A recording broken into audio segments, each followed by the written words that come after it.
Super டே இன்னைக்கு. உங்களுக்கு எல்லாம் ஃபர்ஸ்ட் ஆஃப் ஆல் சேல்ஸ யார் யாரெல்லாம் பேஷனா எடுத்து பண்றாங்களோ, அவங்களுக்கு ஒரு நல்ல ஒரு நாளா இன்னைக்கு அமையும் நான் நம்புறேன். ஏன் நம்ம சேல்ஸ் பண்ணணும்? சேல்ஸ் ஏன் ரொம்ப இம்பார்ட்டன்ட் அப்படின்னா, ஆல்ரெடி நான் சொன்ன மாரி சேல்ஸ் தான் வரவு. மத்தது எல்லாமே செலவு தான். அப்ப அது வரவை அதிகப்படுத்துவதற்கான விஷயங்களை நம்ம பார்க்கிறோம். ஃபர்ஸ்ட் நெறைய விஷயங்கள உங்களுக்கு சொல்லிக் குடுக்கணும்னு ஆசைப்படுறேன். ஓவராலா காமனா ஒரு பிசினஸ் ஸ்ட்ராட்டஜி சொல்லிட்டு, அதுக்கப்புறம் சேல்ஸ்ல இருக்க சில விஷயங்கள உங்களுக்கு சொல்லி தரணும்னு நெனைக்கிறேன். ஹோப் சோ இது ஒரு 30 மினிட்ஸா இருக்கும். எல்லாருமே ஹெட்செட் போட்டு நோட்ஸ் எடுக்கணும்னு கேட்டுக்கிறேன். சரியா? இந்த பிசினஸ்ல மிக முக்கியமான ஒரு விஷயம், ஒரு ஸ்ட்ராட்டஜி என்ன அப்படின்னா, முடிவெடுக்கும் திறன் அப்படின்றாங்க. டெசிஷன் மேக்கிங் அப்படின்னு சொல்றாங்க. இது ஒரு பெரிய ஒரு திறமை, ஒரு ஸ்கில் இது. டெசிஷன் மேக்கிங் ஸ்கில் என்பது பிசினஸ்ல ரொம்ப ரொம்ப முக்கியம். இது எப்படி நம்ப நம்ம ஒரு ஆக்ஷன் போடுறோம். அது இன்புட்னு வச்சுப்போம். அதுக்கு அவுட்புட்னு ஒண்ணு வரணும். நம்ம ஒரு ப்ராடக்ட்ட மேனுஃபேக்சர் பண்றோம். அதுக்கு பிராண்டிங் பண்றோம். நெறைய விஷயங்கள் பண்றோம். டிசைனிங், பேக்கேஜிங் எல்லாம் தாண்டி இந்த ப்ராடக்ட் வெளியில வருது. அது சேல் ஆகுது. அது நம்ம பணமா, ப்ராஃபிட்டா மாறுது. இந்த அவுட்கம்க்காக தான் நம்ம வொர்க் பண்றோம். பிசினஸ் எந்த அளவுக்கு இன்புட்ல நம்ம ஸ்ட்ராங்கா இருக்கோமோ, அதுல மினிமம் 60 to 70% ஆவது அவுட்கம் வரும். சரியா? இந்த ஸ்கில்ல நம்ம கத்துக்கணும். ரைட்? அதுல இன்னைக்கு ஒரு பேசிக்கா ஒரு பிசினஸ் ஸ்கில்ல உங்களுக்கு கத்து தரலாம்னு இருக்கேன். இது எதுக்காக அப்படின்னு பாத்தீங்கன்னா, நெறைய பேருக்கு இந்த டிசிஷன் மேக்கிங் ஸ்கில் இல்லாததால பிசினஸ்ல தோத்து போறாங்க. நீங்க எடுக்கிற ஒரே ஒரு முடிவு பல பேரோட வாழ்க்கையை மாத்துது. மெயினா உங்களோட வாழ்க்கை. ஒரே ஒரு டிசிஷன் மேக்கிங் உங்களோட பிசினஸ் ஃபார்ச்சூன் 100, ஃபார்ச்சூன் 500 ஃபோர்ப்ஸ் லிஸ்ட்ல கொண்டு வருது. ஆனா நீங்க எடுக்கிற ஒரே ஒரு முடிவு பேங்க்ரப்சி ஐபியா மாறுது. அதுக்கு டிசிஷன் மேக்கிங்னா என்ன? அந்த ஸ்கில் எப்படி கத்துக்கிறது? ஏன் இது குரூஷியல் ஃபார் மேனேஜர்ஸ் பிசினஸ்ல இருக்கிற உங்களுடைய மேனேஜர்ஸ்க்காகட்டும், ஒரு பிசினஸ் ஓனர்ஸ்க்காகட்டும், சிஓவா இருக்கட்டும், யாருக்கா இருந்தாலும் சரி, அது 2 விஷயம் இருக்கு. ஒண்ணு சேலஞ்சஸ், இன்னொன்னு ஆப்பர்ச்சுனிட்டி. இந்த 2த்துலயுமே ஒரு சேலஞ்ச ஆப்பர்ச்சுனிட்டியா மாத்துற வித்தை எங்க இருக்கு அப்படின்னா, அந்த டிசிஷன் மேக்கிங்ல இருக்கு. எந்த அளவுக்கு அதை நீங்க சரியா எஃபெக்ட்டா யூஸ் பண்றீங்களோ, அதை பொறுத்து உங்களுடைய பிசினஸ் அடுத்த லெவலுக்கு போகும். இப்ப பிசினஸ்ல நம்ம இன்னைக்கு கத்துக்க வேண்டிய முதல் விஷயம் என்ன அப்படின்னா, நெறைய பேர் கேள்விப்பட்டிருப்பீங்க இந்த வார்த்தையை பத்தி. ஆனா டீட்டெயிலா தெரியாது. அது என்ன அப்படின்னா, அனாலிட்டிகல் திங்கிங் அப்படின்றாங்க. அனாலிட்டிகல் திங்கிங் இதெல்லாம் ஒரு மேனேஜ்மென்ட் டெர்ம் மாரி இருந்தாலுமே, ஆனா திங்கிங்னா என்ன? அனாலிட்டிகல் திங்கிங்னா என்ன பிசினஸ்ல? ஒரு மேனேஜரோ அல்லது ஒரு சிஓன்னு வச்சுப்போம். சிஓ அல்லது பிசினஸ் ஓனரோ, ஒரு ஆண்டர்பிரினரோ 3 விஷயங்களை வச்சு அவங்களுடைய ப்ராடக்ட்ட ரீபில்ட் பண்ணலாமா? அல்லது லான்ச் பண்ணலாமா? ஒரு ப்ராடக்ட் நம்ம லான்ச் பண்ணலாமா? வேணாமா? நீங்க ஒரு ப்ராடக்ட்ட மார்க்கெட்டுக்கு கொண்டு வரணுமா? வேணாமா? அப்படின்றது எந்த 3 விஷயத்தை வச்சு அப்படின்ற பேசிக் இருக்கு. சரியா? அது என்ன பண்ணணுமா, ஒரு பிசினஸ் ஓனர் அல்லது அந்த அந்த கன்சர்ன் பெர்சன் அந்த டிசிஷன் மேக்கர், ஒரு மேனேஜர்னு வச்சுப்போம், சிஓன்னு வச்சுப்போம். அவரு 3 விஷயங்களை வைத்து லான்ச் பண்ண போறாரு. ஒண்ணு சேல்ஸ் டேட்டா. நம்பர் 1 பாத்தீங்கன்னா சேல்ஸ் டேட்டா. சேல் என்பது விற்பனை, டேட்டா என்பது ஒரு இன்ஃபர்மேஷன். ரைட்டா? கலெக்டிவ் இன்ஃபர்மேஷன் தான். 2வது மிக முக்கியமான விஷயம், மார்க்கெட்ல என்ன மாரி ட்ரெண்ட் இருக்கு? மார்க்கெட் ட்ரெண்ட்ஸ் 2வது ரொம்ப முக்கியம். 3வது ரொம்ப ரொம்ப ரொம்ப முக்கியம், கஸ்டமர் ஃபீட்பேக். நம்ம கையில சேல்ஸ் டேட்டா இருக்கணும், மார்க்கெட் ட்ரெண்ட்ஸ் தெரிஞ்சிருக்கணும், 3வது கஸ்டமரோட ஃபீட்பேக் இருக்கணும். இது 3ம் நம்மள்ட்ட லேப்டாப்லயோ, டேபிள்லயோ இருக்கணும். இத எவாலுவேட் பண்ணும்போது மட்டும் தான் நம்ம புது ப்ராடக்ட்ட லான்ச் பண்ணலாமா? வேணாமா? அப்படின்னு தெரியும். சரியா? இந்த இடத்துல analyse data. Success secret equal to அந்த டேட்டாவ அனலைஸ் பண்ணணும். ஏன் அனலைஸ் பண்ணணும் அப்படின்னா, அப்பதான் நம்ம ஒரு பி ஸ்கொயர் சொல்லுவாங்க. பிரடிக்ஷன் பிளஸ் ப்ரொஜெக்ஷன் அப்படின்னுவாங்க. நம்மளுடைய அந்த ப்ராடக்ட் உடைய பொட்டன்ஷியல் சேல்ஸ் எப்படி நடக்க போகுது? சேல்ஸ் நடக்குமா? நடக்காதா? நடந்தா எவ்வளவு நடக்கும்? மெயினான விஷயம், இதுக்கு பின்னாடி இருக்க ரிஸ்க் என்ன? அப்படின்ற விஷயங்கள் எல்லாம் உங்களுக்கு புலப்படும். அப்ப அனாலிட்டிக்கல் திங்கிங் அப்படின்றது 3 விஷயங்களை பேஸ் பண்ணி ஒரு பிசினஸ் ஓனர் எடுக்கிற முடிவு. ஒன்னு சேல்ஸ் டேட்டா, மார்க்கெட் ட்ரெண்ட், 3வது கஸ்டமர் ஃபீட்பேக். இந்த இடத்துல உங்களுக்கு தெரிஞ்சுக்க வேண்டிய ஒரு விஷயம் என்ன தெரியுமா? நிறைய பேருக்கு தெரியாது. இதை நீங்க கத்துக்கிட்டு போலாம்னு நினைக்கிறேன். சேல்ஸ் டேட்டானா என்ன? சரி, சேல்ஸ்ன்றது விற்பனை இல்லையா? அந்த டேட்டா என்பது கலெக்டிவ் இன்ஃபர்மேஷன். இன்ஃபர்மேஷன் தான். அந்த இன்ஃபர்மேஷன் எதை பற்றியது அப்படின்னு நம்ம கத்துக்கணும். அதாவது உங்கள்ட்ட இருக்க ப்ராடக்ட் சர்வீசஸ் வந்து சேல் ஆகுது, கரெக்டா? அந்த சேல் ஆகும் போது நடக்கிற டிரான்சாக்ஷன் இன்ஃபர்மேஷன் தான் நம்மளுடைய சேல்ஸ் டேட்டா. அந்த டிரான்சாக்ஷன் இன்ஃபர்மேஷன் தான் சேல்ஸ் டேட்டா. புரியுதா? ஒரு ப்ராடக்ட் சர்வீசஸ் வந்து சேல் ஆகுது, அந்த டிரான்சாக்ஷனை வச்சுதான் நம்ம ப்ரெடிக்ட் பண்ண போறோம், ரைட்? இது வந்து எப்படி அப்படின்னா பல காரணங்களோட வேரியஸ் மெட்ரிக்ஸ் இன்வால்வ் ஆயிருக்கு. என்னென்ன மெட்ரிக்ஸ் அப்படின்னு பாத்தீங்கன்னா, உங்களுடைய சேல்ஸ் ஆக்டிவிட்டி மற்றும் பெர்ஃபார்மன்ஸ். அவர் சார் லிங்க் இதை வைத்து அதாவது உங்களுடைய மேடம் அதை வந்து ஹோஸ்ட் பண்றவங்க கரெக்டா பண்ணுங்க, சரியா? எல்லாருமே மியூட் போட்டு இருக்கு, கேளுங்க. ரொம்ப இம்பார்ட்டன்டான சீரியஸான விஷயத்த பேசிக்கிட்டு இருக்கேன். இது வந்து மோட்டிவேஷன் ஜூம்லாம் இல்ல. ஒரு ஸ்டெப் பை ஸ்டெப்பா ஒரு பிசினஸ் ஓனரா, உண்மையான பிசினஸ் ஓனரா மாற்றுவதற்கான என்னுடைய முன்னெடுப்பு, சரியா? இத்தனை வீடியோக்கள்ல சொல்லாத விஷயத்த சொல்லி தர போறேன். ஒழுங்கா கவனிச்சு நோட்ஸ் எடுத்து வாழ்க்கையை மாத்தி. இந்த லாஜிக் என்ன அப்படின்னா, இந்த நம்மளுடைய சேல்ஸ் ஆக்டிவிட்டியோ அல்லது சேல்ஸ் பெர்ஃபார்மன்ஸோ சில வேரியஸ் காம்போனன்ட்டை வச்சு, சில காரணங்களை வைத்து நம்ம வந்து டிசைட் பண்றோம். இந்த அனாலிட்டிக்கல் திங்கிங்ல சொன்ன மாதிரி. அப்ப இந்த சேல்ஸ் டேட்டானா என்ன அப்படின்றத கத்துக்கணும். நிறைய பேருக்கு சேல்ஸ் டேட்டானா என்னன்னே தெரியாது. சேல்ஸ் டேட்டா என்னன்னு தெரியாம அதை எப்படி யூஸ் பண்ண முடியும், அதை யூஸ் பண்ணாதான் நம்ம வந்து பிசினஸ்ல ஜெயிக்க முடியும். அப்ப சேல்ஸ் டேட்டா அப்படிங்கிறது ஒரு 7 விஷயத்தை பேசிக்கா கொண்ட விஷயம், ரைட்? ஒண்ணு, ஒரு ஒரு ஒரு சேல் நடக்கிற டேட். இதுதான் என்ன சொல்றாங்கன்னா பாயிண்ட் நம்பர் 1 டிரான்சாக்ஷன் டேட் அப்படிங்கிறாங்க. அந்த டேட்ல எப்ப சேல் நடந்தது அப்படின்ற சேல் டேட்டா நம்ம தரணும். அந்த வேர்ட் கால்ட் டிரான்சாக்ஷன் டேட். அவர் டிரான்சாக்ஷன் நடந்திருக்குல்ல, டிரான்சாக்ஷன் என்ன? அவர் காசு கொடுக்குறாரு, நம்மளுடைய ப்ராடக்டோ சர்வீஸோ போயிருக்கு, அதுதான் டிரான்சாக்ஷன். அந்த டேட் என்ன? இந்த இடத்துல நான் சொல்றேன் பாருங்க, நிறைய கடன்காரங்களுக்கு எப்ப கடன் வாங்கினாங்கன்னே தெரியும், எவ்வளவு வாங்கினாங்கன்னு தெரியாது, எவ்வளவு வாங்கினா அப்ராக்சிமேட்டா தெரியும், எவ்வளவு வட்டி கொடுத்துருக்காங்கன்னு தெரியும், இதெல்லாம் தெரியாது. இதுவே ஒரு டேட்டா தான். சரி, என்னைக்கு நீங்க ஒரு வரிசையா எழுதும் போது பர்டிகுலரா நான் சொல்றேன் பாருங்க, கடன்காரங்களுக்கு சொல்றேன், பர்டிகுலரா ஒரு 10 லட்சம் 2021 வாங்கியிருந்தீங்கன்னா அது எந்த மாசம் என்ன டேட் உங்களுக்கு தெரியுமா? அதை எழுதி வச்சிருந்தீங்கன்னா கண்டிப்பா நீங்க கடன் அடைப்பீங்க. எழுதி வைக்கல அப்படின்னா கடன் அடைக்கிறதுக்கு தடுமாறீங்க, அவ்வளவுதான். செகண்ட் பாயிண்ட் என்ன அப்படின்னா, 7 விஷயங்களை வைத்து சேல்ஸ் டேட்டாவை நம்ம பிக்ஸ் பண்றோம். முதல் விஷயம் டிரான்சாக்ஷன் டேட். ரெண்டாவது என்னன்னா அமௌண்ட். அந்த ப்ராடக்ட் சேல்ஸ் வந்து என்ன ரெவென்யூவை கொடுத்துருக்கோ அந்த சேல் அமௌண்ட். இது என்ன சொல்றாங்கன்னா நம்பர் 2 சேல்ஸ் அமௌண்ட் அப்படின்றாங்க. சேல்ஸ் அமௌண்ட்ன்றது என்ன?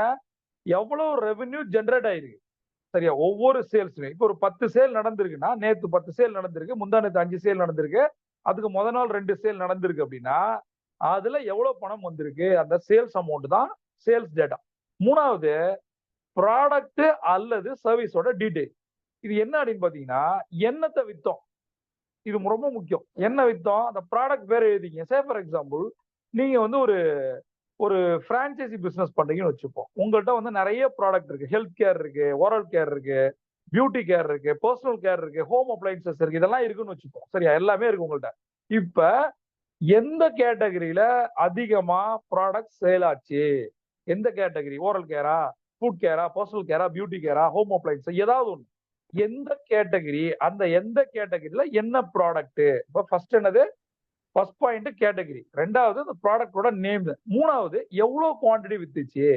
இப்போ வந்து சே ஃபார் எக்ஸாம்பிள் வந்து ஹெல்த் கேர்னு வச்சுப்போம், ஆலுவேரா ஸ்பைருலினான்னு வச்சுப்போம். ஆலுவேரா இந்த நேத்து மட்டும் ரெண்டு டப்பா வித்துச்சு, போன வாரம் பாத்தீங்கன்னா 5 டப்பா வித்துச்சு, ஒரு மாசம் ஃபுல்லா 45 டப்பா வித்துச்சு. புரியுதா? அப்ப உங்கள்ட்ட என்ன ப்ராடக்ட் கேட்டகரி இருக்கு, அந்த ப்ராடக்டோடைய பேர் என்ன, அது எவ்வளவு வித்துச்சு, இதுதான் ப்ராடக்ட் சர்வீஸ் டீடைல்ஸ். ஃபர்ஸ்ட் என்ன? Transaction date. ரெண்டாவது சேல்ஸ் அமௌண்ட். மூணாவது ப்ராடக்ட் அண்ட் சர்வீஸோட டீடைல். இதெல்லாமே சேல்ஸ் டேட்டா. நாலாவது என்ன அப்படின்னா ரொம்ப ரொம்ப முக்கியம், கஸ்டமர் இன்ஃபர்மேஷன். இது ரொம்ப ரொம்ப முக்கியம். இதை வைத்து தான் நம்ம பிசினஸ் அடுத்த லெவல்ல எடுத்துட்டு போக முடியும். அது அவர் என்னைக்கு வாங்கினாரு அது உங்களுக்கு தெரியும், என்ன ப்ராடக்ட் வாங்கினாரு தெரியும், எவ்வளவு வாங்கினாருன்னு தெரியும், அவர் யாரு, அவரோட இமெயில் அட்ரஸ் என்ன, மொபைல் நம்பர் என்ன, எந்த இடத்துல இருந்து வந்திருக்காரு, இதெல்லாம் தெரியும். கஸ்டமர் இன்ஃபர்மேஷன் கண்டிப்பா தெரியும், சரி? அட்லீஸ்ட் மொபைல் நம்பர், இமெயில் அட்ரஸாவது தெரியும். அடுத்தது இப்ப நம்ம ஒரு ப்ராடக்ட் சேல் பண்றோம், அவர் போயிட்டாரு அப்படின்னா ஒரு ஃபார்மை ஃபில் பண்ண சொல்லலாம், ஒரு டீட்டெயில் எழுதிட்டு சொல்லலாம். ஏன்னா அந்த டேட்டா வச்சு நம்ம என்ன பண்ண போறோம்ன்றத மார்க்கெட்டிங் அந்த பிராண்டிங்ல உங்களுக்கு நான் சொல்லி தரேன், சரியா? Transaction date, sales amount, product சர்வீஸோட டீடைல், கஸ்டமர் இன்ஃபர்மேஷன், இதனால ரொம்ப ரொம்ப முக்கியம். இதுதான் சேல் டேட்டா. அடுத்தது பாத்தீங்கன்னா என்ன சேல்ஸ் சேனல், இந்த சேல்ஸ் சேனல்லாம் என்ன அப்படின்னா, சேல்ஸ் வந்து எப்படி நடந்திருக்கு அப்படின்னு. சரி எப்படி நடக்கும் ஒரு சேல் அப்படின்னா, நீங்க யோசிச்சு பாருங்க. சேல் வந்து நீங்க வச்சிருக்கிற ஆப்ல ஆன்லைன்ல நடந்துச்சா? அல்லது நீங்க வச்சிருக்கிற வெப்சைட்ல ஆன்லைன்ல நடந்துச்சா? அல்லது உங்களுடைய சோசியல் மீடியா Facebookல, Instagramல நடந்துச்சா? அல்லது உங்களுடைய ஸ்டோர்ல நடந்ததா? அதாவது ஆ ஆஃப்லைன்ல நடந்ததா? ஆன்லைன்ல நடந்துச்சுன்னா எதெல்லாம் நடந்துச்சு? ஆஃப்லைன் நடந்துச்சுன்னா எங்கெங்கெல்லாம் நடந்துச்சு? சரியா? எந்த சேனல் மூலம் நடந்தது? இது ஒரு சேல் டேட்டா. அடுத்தது எதன் மூலம் யார் மூலம் நடந்தது? அதுதான் ரொம்ப முக்கியம். இப்ப நீங்க வந்து நீங்க ஒரு ஆன்லைன்லயே நடக்கும்போது பாத்தீங்கன்னா, உங்கள்ட்ட 10 எம்ப்ளாயீஸ் இருக்கலாம் சோசியல் மீடியால. என்ன எம்ப்ளாயி மூலம் நடந்தது? அந்த சேல்ஸ் ரெப்போட பேர் என்ன? இது ரொம்ப முக்கியம். ஏன்னா, அவருக்கு இன்சென்டிவ் குடுக்கறதுல இருந்து, அப்ரிஷியேட் பண்றதுல இருந்து, வேலை செய்யாதவன தூக்குறது வரைக்கும் எல்லாமே இத வச்சு தான் நம்ம பண்ண போறோம். அடுத்தது இப்போ ஒரு ஸ்டோரா இருந்தாலும் கூட 4 சேல்ஸ்மேன் இருப்பாங்க. ஒரு சேல்ஸ்மேன் நல்லா விப்பாரு. அவர வச்சுக்கணும், மத்தவங்கள தூக்கணும். ரைட்? அதுக்கு வந்து சேல்ஸர் அந்த அந்த எக்ஸிக்யூட்டிவ் பேர் என்ன? அப்படின்றது இருக்கு. அவருக்கு நம்ம ஆஃபர், புரமோஷன் இதுக்கெல்லாம் கூட அது யூஸ் ஆகும். லாஸ்ட் பாயிண்ட் என்ன அப்படின்னு பார்த்தீங்கன்னா, பேமெண்ட் மெத்தட் இது ரொம்ப ரொம்ப முக்கியம். பேமெண்ட் மெத்தட்ன்றது எப்படி நடந்தது? கிரெடிட் கார்ட்ல நடந்துச்சா? டெபிட் கார்ட்ல நடந்துச்சா? கேஷா நடந்துச்சா? அல்லது வந்து ஜிபே மாரியான விஷயங்கள் மூலம் நடந்ததா? ஸ்கேன் பண்ணாங்களா? நம்ம மொபைல் நம்பருக்கு வந்துச்சா? இது மாரி விஷயங்கள் எல்லாமே இருக்கு. இதுக்கு பேர் தான் பேமெண்ட் மெத்தட். அப்ப ஒரு சேல்ஸ் டேட்டா, மார்க்கெட் ட்ரெண்ட், கஸ்டமரோட ஃபீட்பேக்க வச்சு தான் நம்ம அத அனாலிட்டிக்கலா திங்க் பண்ண முடியும். அந்த அந்த திங்கிங் வச்சு தான் நம்ம டெசிஷன் எடுக்க முடியும். அந்த டெசிஷனை வைத்து தான் உங்கள் நிறுவனத்தை அடுத்த லெவலுக்கு நீங்க கொண்டு போக முடியும். அப்ப புரியுதா?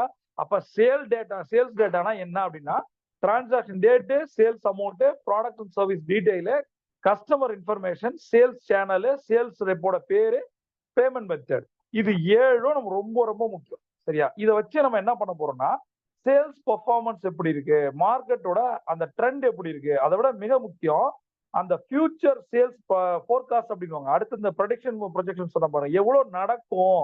அப்படின்ற விஷயங்களை இதை வைத்து தான் நம்ப ஒரு ஒரு டிசிஷன் எடுக்கணும்னா, இந்த மாரியான இன்ஃபர்மேஷனை வைத்து தான் நம்ம டிசிஷன் எடுக்க முடியும். இப்ப புரியுதா உங்களுக்கு? பேசிக்கா நான் எங்க ஆரம்பிச்சேன்? பிசினஸ்னா என்ன? அப்படின்னு ஆரம்பிச்சேன். அந்த பிசினஸ்ல வந்து அனாலிட்டிக்கல் திங்கிங் ரொம்ப முக்கியம் டிசிஷன் மேக்கிங்ல அப்படின்னு நான் சொன்னேன். இதெல்லாம் நம்ம கத்துக்கிட்டா மட்டும்தான் நான் நண்பர்களே ஒரு விஷயம் சொல்றேன். இந்த இடத்துல இதுவரைக்கும் நீங்க எவ்வளவு விஷயங்களை கேள்விப்பட்டிருப்பீங்க. இப்ப இப்ப நீங்க கத்துக்கிற விஷயங்களை தயவு செய்து நீங்க நோட்ஸ் எடுத்து அதை இம்ப்ளிமெண்ட் பண்ணணும். இப்ப சேல்ஸ் டேட்டான்ற விஷயத்த நான் சொல்லிக் குடுத்துட்டேன் ஒரு ஸ்ட்ராட்டஜியா. இதெல்லாம் நீங்க இம்ப்ளிமெண்ட் பண்ணணும்ல. எந்த ப்ராடக்ட் எவ்வளவு வித்துச்சு, யார் வாங்குனா, இது கூட தெரியல. அவனுக்கு ஒரு மெயில்ல வந்து ஒரு ஃபீட்பேக் பண்றது, ஃபாலோ பண்றது நெறைய விஷயம் இருக்கு. பேசிக்கா அத தெரிஞ்சுக்கங்க. இத வச்சு எப்படி நம்ம பிசினஸ அதிகப்படுத்துறதுன்னு அடுத்த அடுத்த ஜூம்ல சொல்லிக்கிறேன். இந்த லாஜிக் என்ன அப்படின்னா, பேசிக்கா வந்து சேல்ஸ் என்பது ஒரு சைக்காலஜி. ரைட்டா? சேல்ஸ் என்பது சைக்காலஜி. நான் வந்து உங்களுக்கு ஒரு 3 அல்லது முடிஞ்ச வரைக்கும் நான் மொத்தம் ஒரு 10 பேசிக்கான விஷயங்கள் இருக்கு. இன்னைக்கு ஒரு 3 விஷயங்களை கவர் பண்றேன். முதல் விஷயம் என்ன அப்படின்னா, சேல்ஸ் நடக்கணும் அப்படின்னா, சேல்ஸ் குளோஸ் ஆகணும். சேல்ஸ் என்பது நீங்கள் சொல்வதல்ல. டெல்லிங் இஸ் நாட் மார்க்கெட்டிங்ல. இப்ப நான் பேசுறேன் அப்ப நீங்க என்ட்ட பேசுறீங்க அப்படின்னா, நீங்க பேசி முடிச்ச பின்னாடி என்ட்ட இருந்து பணம் உங்களுக்கு வரணும். டிரான்சாக்ஷன் அந்த என் பணம் உங்கள்ட்ட வரணும். உங்கள்ட்ட இருந்த ப்ராடக்ட் சர்வீசஸ் என்கிட்ட வரணும். அது வரல ப்ராடக்ட் அதாவது என்ட்ட இருந்து உங்களுக்கு பணம் வரல அப்படின்னா, உங்களோட சேல்ஸ் பிட்ச்சிங்ல தப்பு இருக்கு. அப்ப என்ன மாரி விஷயங்களை உங்களோட சேல்ஸ்ல ஆட் பண்ணும்போது, நீங்கள் உங்களுடைய சேல்ஸ அதிகப்படுத்தி பணக்காரன் ஆவுறது. முதல் விஷயம் என்னன்னா, உங்களுடைய சேல்ஸ் பிட்ச்ல இருக்க வேண்டிய மிக முக்கியமான விஷயம் urgency. Success secret equal to urgency. என்ன அர்ஜென்சி? நம்ம கிரியேட் பண்ணணும். Number 1 point success secret equal to create urgency. Urgency எப்படி கிரியேட் பண்ண முடியும்? சிம்பிளான விஷயம். இப்ப நீங்க வந்து நீங்க நினைங்க உங்களுடைய ப்ராடக்ட் சர்வீசஸ ஒருத்தர்ட்ட பிட்ச் பண்றீங்க ப்ராஸ்பெக்ட்ட. அவர் இம்மீடியட்டா வாங்கணும். அதுக்கு நீங்க என்ன பண்ணுவீங்க? இப்ப என்ன மாரி அர்ஜென்சிய கிரியேட் பண்ணுவீங்க அப்படின்னா, ஒரு எக்ஸாம்பிளோட நான் சொல்றேன். சார் இது ஒரு லிமிட்டட் டைம் ஆஃபர் சார் இது. இது வந்து நைட் 10 மணியோட ஆஃபர் முடிய போகுது. எக்ஸ்பயர் ஆக போகுது. இந்த ஆஃபர் வந்து 10 மணியோட முடிய போகுது. அத 20% லூஸ் பண்ணாதீங்க. இப்போ வந்து ரூ. 1000 அப்படின்னா ரூ. 800 தான். ரூ. 200 மிச்சம் பண்றீங்க. அது ப்ராடக்ட் வைஸ் மாறும். இப்ப நீங்க என்ன பண்ணணும்? நீங்க எவ்வளவு ஆஃபர் குடுக்கலாம்? எதுல ஃப்ரீ குடுக்கலாம்? இத வைத்து தான் சக்சஸ் சீக்ரெட் இருக்கு. உங்களுடைய ப்ராடக்ட் சர்வீசஸ்ல எவ்வளவு ஆஃபர் குடுக்கலாம்? எத ஃப்ரீயா குடுக்கலாம்? இதெல்லாம் கால்குலேட் பண்ணணும். இது நமக்கு எவ்வளவுக்கு வாங்குறோம்? எவ்வளவுக்கு விக்க போறோம்? ஒரு பொருள ரூ. 100 வாங்குறோம். ரூ. 120 விக்கிறோம். ஒரு 5 வாங்குனா, 3 வாங்குனா ரூ. 110 குடுக்கலாமா? நான் என்ன சொல்றேன், ரூ. 1 கூட எக்ஸ்ட்ரா வச்சா கூட லாபம் தான். ஆனா நம்மளுடைய எக்ஸ்பெண்டிச்சர் இருக்கு. அத புரிஞ்சு நம்ம வந்து ப்ராஃபிட் மார்ஜின் வைக்கணும். அது ரொம்ப ரொம்ப முக்கியம். இப்ப இந்த இடத்துல நம்ம என்ன சொல்றோம்? சார் இது ஒரு லிமிட்டட் டைம் ஆஃபர், 10 மணியோட முடிய போகுது, 20% மிஸ் பண்ணாதீங்க உங்களோட பர்ச்சேஸ்ல அப்படின்னு சொல்லும் போது என்ன ஆகும்? இது ஒரு 10 பேருக்கோ 100 பேருக்கோ நீங்க ஒரு மெயிலோ அல்லது வந்து எம்ப்ளாயிஸ வச்சு இன்ஃபார்ம் பண்ணியோ, அது சோசியல் மீடியால போட்டோ ஏதோ ஒண்ணு பண்ணி ஒரு 100 பேருக்கு தெரிவிக்கிறீங்க அப்படின்னா, அட்லீஸ்ட் ஒரு 10 பேர் வாங்குவாங்களா? அவங்கள இன்னைக்கே வாங்க வைக்கணும். அதுதான் ஒரு டெக்னிக். இத நம்ம யூஸ் பண்ணணும். Success secret equal to create urgency. ரைட்டா? இது புரிஞ்சிருக்கும் நம்புறேன். 2வது விஷயம் சோசியல் ப்ரூஃப் அப்படிங்க. Success secret equal to social proof. இது என்ன அப்படின்னா, எங்கள்ட்ட 10,000த்திற்கும் மேற்பட்ட சாட்டிஸ்ஃபைட் கஸ்டமர் இருக்காங்க. அவங்க இந்த ஆஃபரை எடுத்துக்கும் போது, அவங்க என்னோட ஆஃபரை எடுத்துக்கிறாங்க. அதை எடுத்துக்கும் போது ஒரு ஒரு 20% உங்களுக்கு ஆஃபர் கிடைக்குது. அது மட்டும் இல்ல, இந்த 10,000 கஸ்டமருமே என்ன நடக்குது அப்படின்னு பாத்தீங்கன்னா, அவங்களுடைய ப்ரொடக்டிவிட்டி மாறி இருக்கு. என்னோட ப்ராடக்ட் அவங்க யூஸ் பண்றதால இது மாறி இருக்கு. அப்ப நீங்க யோசிச்சு பாருங்க. மார்க்கெட்ல என்ன மாரி ப்ராடக்ட் இருக்கு? இப்போ வந்து ஒரு சிம்பிளான விஷயம் என்னன்னா, மைலேஜ்ன்னு வச்சுப்போம். ஒரு வெஹிக்கிளுக்கு ஒரு மைலேஜ்ன்னு வச்சுப்போம். அப்ப அது 10 கிலோமீட்டருக்கு 1 லிட்டருக்கு 10 கிலோமீட்டர் குடுக்குது. என்னுடைய ப்ராடக்ட் 12 கிலோமீட்டர் குடுக்குது. அப்ப அந்த 2 கிலோமீட்டர் எக்ஸஸா குடுக்குது. உங்களுக்கு எவ்வளவு செலவு கம்மி? அத நான் இன்னைக்கு ஆஃபர் நைட்டுக்குள்ள தரேன்னு சொல்லலாம். ஆஃபரே சொல்லலாம். இந்த ப்ராடக்ட் அட்வான்டேஜ் அத. அத வந்து புரிய வைக்கலாம். அந்த ஏன் நான் சோசியல் ப்ரூஃப்ன்னு சொல்றேன்? மோர் தென் 10,000 பீப்பிள் அத யூஸ் பண்றாங்க. அவங்க 20% ஆஃபர்ல எடுத்திருக்காங்க. அது மட்டும் இல்லாம, அவங்களுக்கு இந்த மாரி மைலேஜ் மாரி என்ன அந்த ப்ராடக்ட் பெனிஃபிட்டோ அத நம்ம சொல்லலாம். இதெல்லாம் நம்ம வந்து பிளான் பண்ணிக்கணும். நம்ம ப்ராடக்ட் உடைய பெனிஃபிட் என்ன? வேல்யூ என்ன? அதோட யூஸ் என்ன? இதெல்லாம் தெரிஞ்சா தான் இத நம்ம சொல்ல முடியும். 3வது விஷயம் என்ன அப்படின்னா, நம்ம இந்த இடத்துல வந்து ஒரு ஒரு வேல்யூவ கிரியேட் பண்றோம். சரியா? இப்ப என்ன மாரி வேல்யூவ கிரியேட் பண்றோம் அப்படின்னா, இந்த இடத்துல ஒரு சிம்பிளா சொல்றேன். இந்த இடத்துல ஃப்ரீ நெறைய பேர் என்ட்ட கேட்பாங்க. எப்படி சார் ஃப்ரீ சொல்றது? நான் இது ஒரு எக்ஸாம்பிளா சொல்றேன். எப்படி வேல்யூஸ வந்து கிரியேட் பண்றது? ஃப்ரீ மூலம் அப்படின்னா, சார் நாங்க வந்து ஒரு ட்ரையல் குடுக்குறோம். இப்ப ஒரு சாஃப்ட்வேர் கம்பெனி ரன் பண்றோம்னு வச்சுப்போம். எங்களுடைய சாஃப்ட்வேர வந்து நான் ஒரு ஃப்ரீ ட்ரையல் குடுக்குறேன். 30 நாளைக்கு. சரி உங்களுக்கு புடிச்சிருந்தா நீங்க நீ இத வந்து கன்டின்யூ பண்ணுங்க. சரியா? அத வாங்கிக்கங்க. இல்ல விட்டுருங்க. ஆனா இந்த இடத்துல உங்களுக்கு ஒரு டிஸ்கவுண்ட் ரேட்ட நான் ஆல்ரெடி சொல்லியிருக்கேன். நைட் வந்து 20% அப்படின்னு சொல்றேன். இந்த சாஃப்ட்வேருடைய பெனிஃபிட் பார்த்தீங்கன்னா, இத எங்களுடைய காம்படிட்டிவ் சாஃப்ட்வேர் வந்து 5 அட்வான்டேஜ்ல ஒர்க் ஆகுது. எங்களுது 10 அட்வான்டேஜ்ல ஒர்க் ஆகுது. சரியா? இத நம்ம சொல்லணும். அது உங்க ப்ராடக்ட்ட பேஸ் பண்ண விஷயம். சரியா? நான் என்ன சொல்றேன்னா, உங்களுக்கு ஃப்ரீயா குடுத்துறேன் சார். 30 நாள் யூஸ் பண்ணி பாருங்க. புடிச்சிருந்தா வாங்கிக்கங்க. ஒரு ஃப்ரீ ட்ரையலு. ஃப்ரீ ட்ரையலே இவ்வளவு இருக்கு அப்படின்னா, பீட்டா ட்ரையலே இப்படி இருக்குன்னா, நாங்க ஃபுல்லா குடுத்தா எப்படி இருக்கும்? இத வந்து நம்ம குடுக்குறோம். எப்படின்னா, யூஸ் பண்ண வச்சு அவங்கள கஸ்டமரா கொண்டு வரோம். சரியா? 4வது விஷயம் என்ன அப்படின்னா, ஸ்கார்சிட்டி இது ரொம்ப ரொம்ப முக்கியம். சரியா? இது என்ன ஸ்கார்சிட்டி எப்படி இதுல கிரியேட் பண்ண முடியும் சேல்ஸ்ல அப்படின்னா, இந்த லிவரேஜ் அப்படின்னு சொல்லுவாங்க. சார் எங்கள்ட்ட 5 ப்ராடக்ட் தான் இருக்கு கையில. சரியா? எக்ஸாம்பிளா சொல்றேன். 5 ப்ராடக்ட் தான் இருக்கு. எங்க 5 ஸ்டாக் தான் கையில இருக்கு. இது எப்ப வேணா சேல் ஆகும் சார். இது எக்ஸ்க்ளூசிவ் ப்ராடக்ட் சார் இது. இது ஒரு லிமிட்டட் எடிஷன் ப்ராடக்ட் சார். இது ஒரு லிமிட்டட் எடிஷன் ப்ராடக்ட் சார். அதனால 5 ஸ்டாக் தீர்றதுக்குள்ள வாங்கிக்கங்க. இத சொல்லும்போது என்ன ஆகும்? நம்மள்ட்ட 50 கூட வச்சுக்கலாம். கஸ்டமர் ஒரு 5 பேர் 10 பேர் வாங்குவாங்களா? மாட்டாங்களா? இந்த லாஸ்ட் பாயிண்ட் 5வது பாயிண்ட் நான் உங்களுக்கு சொல்றேன். எப்படி வந்து ஒரு பெனிஃபிட்ட ஹைலைட் பண்ணி சொல்றது? நம்ம ஃபியூச்சர பேஸ் பண்ணி. சார் எங்களுது வந்து அதான் சொன்னேனே. Say for example. அது ஏற்கனவே நான் சொன்னது தான். இது மார்க்கெட்ல இருக்கிறதை விட அதிகமா குடுக்குது. மைலேஜ் குடுக்குது. ஒரு கன்சம்ப்ஷன் இருக்கு. எதையாவது சொல்லணும். அது எப்படி சொல்லணும்? இந்த ஃபியூச்சர் என்னன்றத பார்த்துக்கணும். நம்மளுடைய பெனிஃபிட் என்னன்றத பார்த்துக்கணும். அத ஹைலைட் பண்ணி சொல்லணும். கம்பேர் பண்ணி சொல்லணும். இது 3ம் பண்ணும்போது ஆட்டோமேட்டிக்கா சார் ஒண்ணும் இல்ல. நான் சொல்றது வந்து உங்களுக்கு ஃபியூல் கன்சம்ப்ஷன் குடுக்குது. இன்னொரு அட்வான்டேஜ் நான் சொல்றேன் பாருங்க. மத்த காம்படிட்டருக்கு எங்களுக்கும் என்னன்னா, நீங்க மார்க்கெட்ல விசாரிச்சிருப்பீங்க. ஏன்னா இப்ப எல்லாரும் மார்க்கெட்ல விசாரிப்பாங்க.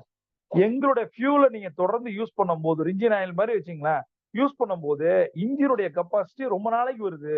லாங் டெர்ம் வருது அப்படின்ற ஒரு விஷயம் இருக்கு. வெறும் மைலேஜ் மட்டும் குடுக்கல. அந்த இன்ஜின் கெப்பாசிட்டி பிக்கப்பும் இருக்கு. லாங் டெர்ம் வருது. நீங்க வந்து இன்ஜினுக்கு சர்வீஸ் பண்ண வேண்டிய அவசியமே இல்ல 5 வருஷத்துக்கு. இப்படி ஏதாவது ப்ராடக்ட் ஃபியூச்சர நம்ம சொல்லலாம். எதுக்கு நண்பர்களே இதெல்லாம் சொல்றேன் அப்படின்னா, நீங்கள் உங்களோட சேல்ஸ் பிட்ச்ல எதை வேணாலும் சொல்லலாம். அவங்களுக்கு பெனிஃபிட்டா இருக்கிற விஷயத்தை நீங்க தொடர்ந்து சொன்னீங்க அப்படின்னா, ஆட்டோமேட்டிக்கா பீப்பிள் என்ன பண்ணுவாங்க? நம்பிக்கை வரும். நான் இத வந்து எப்படி சொல்றேன் அப்படின்னா, தி வேர்ட் கால் கன்சிஸ்டன்சி சொல்றேன். கன்சிஸ்டன்சியா நீங்கள் ஒரு விஷயத்தை பண்ணிட்டே இருந்தீங்கன்னா, ஒரு நாள் உங்க ப்ராடக்ட் ஸ்கை ராக்கெட் மாரி போகும். ஆனா இதெல்லாம் நம்ம செய்யணும். ஃபர்ஸ்ட் நம்ம எங்க ஆரம்பிச்சோம்? பிசினஸ்ல டிசிஷன் மேக்கிங் ரொம்ப ரொம்ப முக்கியம். அதுக்கு அனாலிட்டிக்கல் திங்கிங் முக்கியம். அதுக்கு 3 விஷயங்கள் முக்கியம். மார்க்கெட் ட்ரெண்ட் தெரிஞ்சிருக்கணும். இப்ப நான் சொன்ன ஒவ்வொரு விஷயங்களும் அந்த ஃபீட்பேக் தெரிஞ்சிருக்கணும். சேல்ஸ் டேட்டா தெரிஞ்சிருக்கணும். இந்த 3த்தையும் வச்சு தான் நம்ம பண்ணவே போறோம். ஒரு ப்ராடக்ட்ட லான்ச் பண்ணோம் அப்படின்னா, அதுக்கு என்ன பண்ணணும்? அப்ப அந்த சேல்ஸ் டேட்டான்றது என்னென்ன விஷயங்கள்? 7 விஷயங்கள். இதெல்லாம் யூஸ் பண்ணி நம்ம வந்து சேல்ஸ்ல என்னென்ன விஷயங்களை ஆட் பண்றோம் அப்படின்ற ஒரு 5 விஷயத்தை பார்த்தோம். இப்ப பேசிக்கா ஒரு டிசிஷன் மேக்கிங்ல அனாலிட்டிக்கல் திங்கிங் அதுல 3 விஷயம். அதுக்கு பின்னாடி இந்த சேல்ஸ் டேட்டாவை பத்தி 7 விஷயம். அதுக்கு பின்னாடி சேல்ஸ் டிப்ஸ் ஒரு 5. இவ்வளவும் நம்ம இந்த இன்னைக்கு பார்த்திருக்கோம். நண்பர்களே, இப்ப question time. Madam recording cut பண்ணி போடுங்க.